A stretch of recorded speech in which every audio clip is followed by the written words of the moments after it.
আসসালামু আলাইকুম দর্শক, এটা আমাদের 130% জলকরের একটি পুকুর এবং এই পুকুরে আমরা বাংলা মাছের সাথে মিশ্রভাবে পাবদা এবং দেশি ট্যাংরা চাষে দিয়েছিলাম।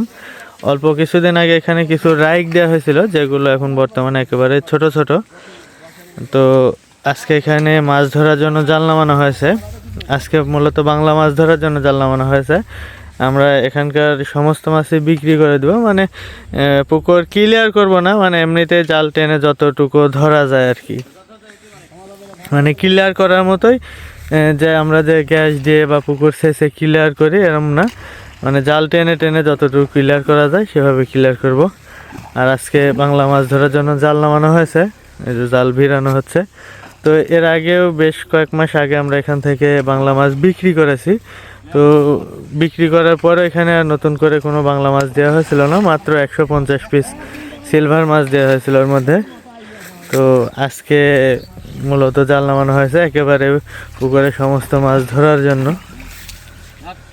মানে এর আগে যে বাংলা মাছগুলো বিক্রি করছি সেবার সম্পূর্ণ বিক্রি করছিলাম না, অল্প কিছু বিক্রি করছিলাম এবং আজকে কিছু বিক্রি করার জন্য জাল নামানো হয়েছে। যে দেখুন আমাদের পাবদা মাছ জায়গাটা করে জালে বাচ্চা, এগুলি ছাড়িস নি, সব মরে যাবে কিন্তু বাঁচবি না নেই, ওই পরে দাগ হয় সব মরে যায়। তাহলে ফেলা দে, ফেলা দে।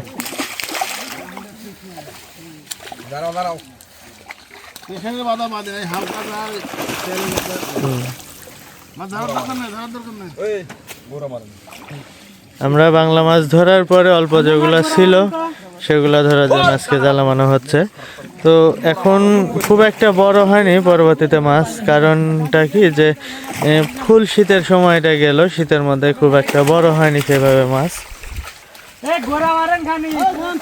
আর আরেকটা বিষয় যে আমাদের এই পুকুরে প্রথমেই রুই মাছে, মানে সরি রুই বলতেছি, আপনার মিনার মাছে অটোবিট করে দিয়েছিল।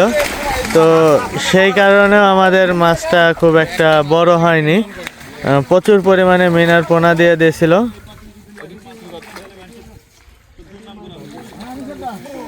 তো আমরা এখান থেকে অনেক পোনা বিক্রি করা হয়েছে, বাজারে বিক্রি করা হয়েছে, যে অন্য পুকুর পার্টির কাছে বিক্রি করা হয়েছে তা না, বাজারে নিয়ে যায় বিক্রি করা হয়েছে।